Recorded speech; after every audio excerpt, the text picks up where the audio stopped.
ನಮಸ್ಕಾರ. ಭೂಮಿ ಅಂದ್ರೆ ಸುಮ್ನೆನಾ? ಇದು ಯಾವಾಗ್ಲೂ ಬದಲಾಗ್ತಾನೆ ಇರೋ ಒಂದು ಅದ್ಭುತ ಕಲಾಕೃತಿ ಇದ್ದ ಹಾಗೆ. ಬನ್ನಿ, ನಮ್ಮ ಪ್ಲಾನೆಟ್ನ ಮೇಲ್ಮೈಯನ್ನ ಹೀಗೆ ರೂಪಿಸ್ತಿರೋ ಶಕ್ತಿಗಳ ಹಿಂದಿನ ಕಥೆ ಏನು ಅಂತ ಇವತ್ತು ತಿಳ್ಕೊಳ್ಳೋಣ. ಹೌದು, ನಾವೆಲ್ಲರೂ ನೋಡೋ ಈ ಪರ್ವತಗಳು, ಕಣಿವೆಗಳು ಇದೆಲ್ಲ ಹೇಗೆ ಸೃಷ್ಟಿಯಾಡುತ್ತೆ ಅಂತ ಯೋಚನೆ ಬಂದೇ ಬರುತ್ತೆ ಅಲ್ವಾ? ಇದರ ಹಿಂದಿರೋ ವಿಜ್ಞಾನ ಇದೆಯಲ್ಲ, ಅದು ತುಂಬಾನೇ ಇಂಟ್ರೆಸ್ಟಿಂಗ್. ನಾವ್ ನಿಂತಿರೋ ಈ ನೆಲ ಇದೆಯಲ್ಲ, ಅದು ಯಾವತ್ತೂ ಒಂದೇ ಥರ ಇರಲ್ಲ. ಅದು ನಿರಂತರವಾಗಿ ಬದ್ಲಾಗ್ತಾನೇ ಇರುತ್ತೆ, ಹೊಸ ಹೊಸ ರೂಪಗಳನ್ನ ಪಡಿತಾನೇ ಇರುತ್ತೆ. ಈ ಬದಲಾವಣೆಯೇ ನಮ್ಮ ಭೂಮಿಯ ಅಂದದ ರಹಸ್ಯ. ನಮ್ಮ ಭೂಮಿಯ ಮೇಲ್ಮೈಯನ್ನ ರೂಪಿಸೋದು ಎರಡು ದೊಡ್ಡ ಶಕ್ತಿಗಳು. ವಿಶೇಷ ಅಂದ್ರೆ ಇವೆರಡೂ ಒಂದಕ್ಕೊಂದು ಪಕ್ಕಾ ಆಪೋಸಿಟ್. ಇವುಗಳ ನಡುವೆ ನಡಿತಾನೇ ಇರೋ ಈ ಸಂಘರ್ಷದಿಂದಲೇ ನಮ್ಮ ಸುತ್ತ ಇರೋ ಈ ಅದ್ಭುತ ದೃಶ್ಯಗಳೆಲ್ಲ ಸೃಷ್ಟಿಯಾಗೋದು. ಇದನ್ನೊಂದು ದೊಡ್ಡ ಯುದ್ಧ ಅನ್ಕೊಂಬೋದು. ಒಂದ್ ಕಡೆ ಭೂಮಿಯ ಒಳಗಿನ ನಿರ್ಮಾಪಕರು, ಇವರು ಪರ್ವತಗಳನ್ನ ಮೇಲೆತ್ತೋ ಕೆಲ್ಸ ಮಾಡ್ತಾರೆ. ಇನ್ನೊಂದು ಕಡೆ ಹೊರಗಡೆಯಿಂದ ಶಿಲ್ಪಿಗಳು, ಇವರು ಅದನ್ನೇ ಕೆತ್ತಿ ಸವೆಸಿ ಅದಕ್ಕೊಂದು ಹೊಸ ರೂಪ ಕೊಡ್ತಾರೆ. ಇವೆರಡರ ನಡುವಿನ ನಿರಂತರ ಫೈಟ್ ಇದು. ಸರಿ, ಮೊದಲು ನಾವು ನಿರ್ಮಾಪಕರ ಬಗ್ಗೆ ಮಾತಾಡೋಣ. ಅಂದ್ರೆ ಭೂಮಿಯ ಒಳಗಿನಿಂದ ಬರೋ ಶಕ್ತಿಗಳು. ಇವು ಭೂಮಿಯ ಒಳಗಿನ ಶಾಖದಿಂದ ಪವರ್ ತಗೊಂಡು ನಮ್ಮ ಪ್ಲಾನೆಟ್ನ ದೊಡ್ಡ ದೊಡ್ಡ ಪರ್ವತಗಳನ್ನ, ಪ್ರಸ್ಥಭೂಮಿಗಳನ್ನ ಸೃಷ್ಟಿ ಮಾಡ್ತವೆ. ಪರ್ವತಗಳು ಹೇಗೆ ಹುಟ್ಟಿಕೊಳ್ತೆ ಅನ್ನೋದಕ್ಕೆ ಮುಖ್ಯ ಕಾರಣ ಒರೋಜನಿ. ಅಂದ್ರೆ ಟೆಕ್ಟೋನಿಕ್ ಪ್ಲೇಟ್ಗಳು ಒಂದನ್ನೊಂದು ತಳ್ಳಿದಾಗ ಸಿಕ್ಕಾಪಟ್ಟೆ ಪ್ರೆಷರ್ ಕ್ರಿಯೇಟ್ ಆಗತ್ತೆ. ಹೇಗಪ್ಪ ಅಂದ್ರೆ ಒಂದು ಪೇಪರ್ನ ಎರಡೂ ಕಡೆಯಿಂದ ಒತ್ತಿದ್ರೆ ಅದು ಹೇಗೆ ಮಡ್ಚ್ಕೊಳ್ಳುತ್ತೋ, ಠೀಕ್ ಅದೇ ರೀತಿ ಭೂಮಿಯ ಮೇಲ್ಪದರ ಮಡಚ್ಕೊಂಡು ದೊಡ್ಡ ಪರ್ವತಗಳಾಗತ್ತೆ. ಹಾಗಿದ್ರೆ ಈ ಪ್ರಾಸೆಸ್ ಆಗೋದು ಹೇಗೆ ಅಂತ ನೋಡಿದ್ರೆ ಇದರಲ್ಲಿ 3 ಸಿಂಪಲ್ ಸ್ಟೆಪ್ಸ್ ಇದೆ. ಮೊದಲು ಪ್ಲೇಟ್ಗಳು ಒಂದನ್ನೊಂದು ತಳ್ಳುತ್ತೆ. ಆಮೇಲೆ ಆ ಒತ್ತಡಕ್ಕೆ ಬಂಡೆಗಳು ಒಡೆದು ಹೋಗೋ ಬದಲು ಒಂದು ಬಟ್ಟೆ ತರ ಮಡ್ಚ್ಕೊಳ್ಳುತ್ತೆ. ಕೊನೆಗೆ ಹೀಗೆ ಮಡ್ಚ್ಕೊಂಡಾಗ ಮೇಲೆತ್ತ ಭಾಗ ಪರ್ವತಗಳಾಗುತ್ತೆ, ತಗ್ಗು ಬಿದ್ದ ಭಾಗ ಕಣಿವೆಗಳಾಗತ್ತೆ. ಸಿಂಪಲ್ ಅಲ್ವಾ? ಈ ಆಂತರಿಕ ಶಕ್ತಿಗಳು ಒಂದೇ ತರದ ಪರ್ವತವನ್ನೇನೂ ಸೃಷ್ಟಿಸಲ್ಲ. ಮಡಿಕೆ ಪರ್ವತಗಳಿಂದ ಹಿಡಿದು ಜ್ವಾಲಾಮುಖಿ ಪರ್ವತಗಳವರೆಗೆ ಪ್ರತಿಯೊಂದಕ್ಕೂ ಅದರದ್ದೇ ಆದ ಸ್ಪೆಷಲ್ ರಚನಾ ವಿಧಾನ ಇದೆ.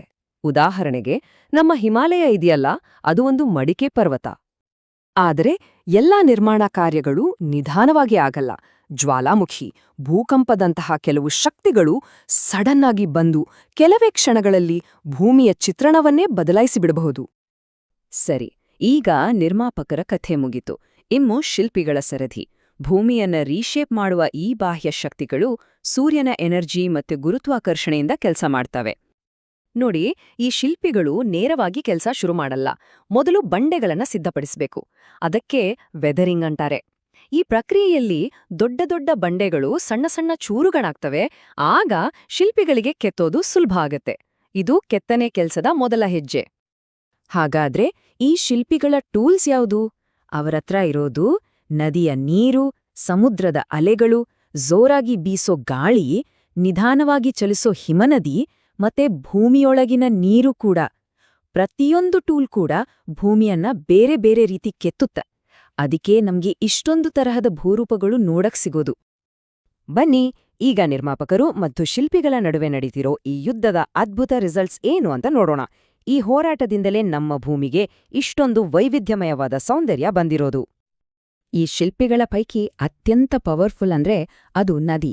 ಹರಿಯೋ ನೀರು ತಾನು ಹೋಗೋ ದಾರಿಯಲ್ಲಿ ಸಿಕ್ಕಿದ್ದನ್ನೆಲ್ಲ ಕೆತ್ತುತ್ತಾ ಅದ್ಭುತವಾದ ಕಲಾಕೃತಿಗಳನ್ನ ಮಾಡ್ತಾ ಹೋಗುತ್ತೆ. ನದಿಗಳು ವಿ ಶೇಪ್ ಕಣಿವೆಗಳನ್ನ ಮಾಡುತ್ತವೆ. ಅಮೆರಿಕದ ಗ್ರ್ಯಾಂಡ್ ಕ್ಯಾನ್ಯನ್ನಂತಹ ದೊಡ್ಡ ದೊಡ್ಡ ಕಂದರಗಳನ್ನು ಸೃಷ್ಟಿಸುತ್ತವೆ. ಜೊತೆಗೆ ಹಾವು ಹರಿದ ಹಾಗೆ ಸುಂದರವಾದ ನದಿ ತಿರುವುಗಳನ್ನೂ ನಿರ್ಮಿಸುತ್ತವೆ. ಪ್ರತಿಯೊಂದು ಆಕಾರವೂ ನದಿಯ ಶಕ್ತಿಯನ್ನ ತೋರಿಸುತ್ತೆ. ಈಗ ಇನ್ನೊಬ್ಬ ಬಲಿಷ್ಠ ಶಿಲ್ಪಿಯ ಕಡೆ ಗಮನ ಕೊಡೋಣ. ಅದುವೇ ಹಿಮನದಿ.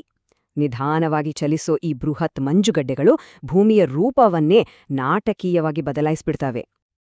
ಹಿಮನದಿಗಳು ನದಿಗಳು ಮಾಡಿದ ವಿ ಆಕಾರದ ಕಣಿವೆಗಳನ್ನ ಕೆತ್ತಿ ಅಗಲ ಮಾಡಿ ಯು ಆಕಾರದ ಕಣಿವೆಗಳನ್ನಾಗಿ ಮಾಡುತ್ತವೆ. ಅಷ್ಟೇ ಅಲ್ಲ, ಸ್ವಿಟ್ಜರ್ಲ್ಯಾಂಡಿನ ಮ್ಯಾಟರ್ಹಾರ್ನ್ನಂತಹ ಚೂಪಾದ ಶಿಖರಗಳಿದ್ಯಲ್ಲ, ಅವು ಕೂಡ ಹಿಮನದಿಗಳ ಕೆತ್ತನೆಯಿಂದಲೇ ಆಗಿದ್ದು. ಸರಿ, ಈಗ ಮರುಭೂಮಿಯಂತಹ ಒಣ ಪ್ರದೇಶಗಳಿಗೆ ಹೋಗೋಣ. ಇಲ್ಲಿ ಗಾಳಿಯೇ ಮುಖ್ಯ ಶಿಲ್ಪಿ. ಗಾಳಿ ಮರಳಿನ ಕಣಗಳನ್ನ ತನ್ನ ಜೊತೆ ಎತ್ಕೊಂಡು ಹೋಗಿ ಬಂಡೆಗಳಿಗೆ ಒಡೆದು ಅದನ್ನ ಕೆತ್ತುತ್ತೆ. ಗಾಳಿಯ ನಿರಂತರ ಸವೆತದಿಂದ ಅಣಬೆ ಆಕಾರದ ಬಂಡೆಗಳು ಮೆಸಾಗಳಂತಹ ವಿಚಿತ್ರವಾದ ಆದರೆ ಸುಂದರವಾದ ಭೂರೂಪಗಳು ಸೃಷ್ಟಿಯಾಗುತ್ತೆ. ಇದು ಗಾಳಿಯ ತಾಳ್ಮೆಗೆ ಒಂದು ಬೆಸ್ಟ್ ಎಕ್ಸಾಂಪಲ್. ಹಾಗಾದ್ರೆ ಒಟ್ಟಾರೆಯಾಗಿ ನಾವು ತಿಳ್ಕೋಬೇಕಾಗಿರೋದು ಏನು ಅಂದ್ರೆ, ಈ ನಿರ್ಮಾಣ ಮತ್ತು ಕೆತ್ತನೆಯ ಆಟ ನಿರಂತರವಾಗಿ ನಡೀತಾನೇ ಇರುತ್ತೆ. ಒಳಗಿನ ಶಕ್ತಿಗಳು ಕಟ್ಟುತ್ತಾ ಹೋದ್ರೆ ಹೊರಗಿನ ಶಕ್ತಿಗಳು ಅದನ್ನ ಕೆತ್ತುತ್ತಾ ಹೋಗ್ತವೆ. ಈ ಪ್ರಕ್ರಿಯೆಗೆ ಯಾವತ್ತೂ ಅಂತ್ಯವೇ ಇಲ್ಲ. ಈ ನಿರಂತರ ಬದಲಾವಣೆಯನ್ನ ನೋಡಿದ್ರೆ ಮುಂದೊಂದು ದಿನ ಅಂದ್ರೆ 1 ಮಿಲಿಯನ್ ವರ್ಷಗಳ ನಂತರ ನಮ್ಮ ಭೂಮಿ ಹೇಗಿರಬಹುದು ಅಂತ ಊಹಿಸೋದು ಕುತೂಹಲಕಾರಿ ಅಲ್ವಾ? ಈ ನಿರ್ಮಾಪಕರು ಮತ್ತೆ ಶಿಲ್ಪಿಗಳ ಹೋರಾಟ ನಮ್ಮ ಭೂಮಿಗೆ ಇನ್ಯಾವ ಹೊಸ ರೂಪ ಕೊಡಬಹುದು? ಸ್ವಲ್ಪ ಯೋಚನೆ ಮಾಡಿ ನೋಡಿ.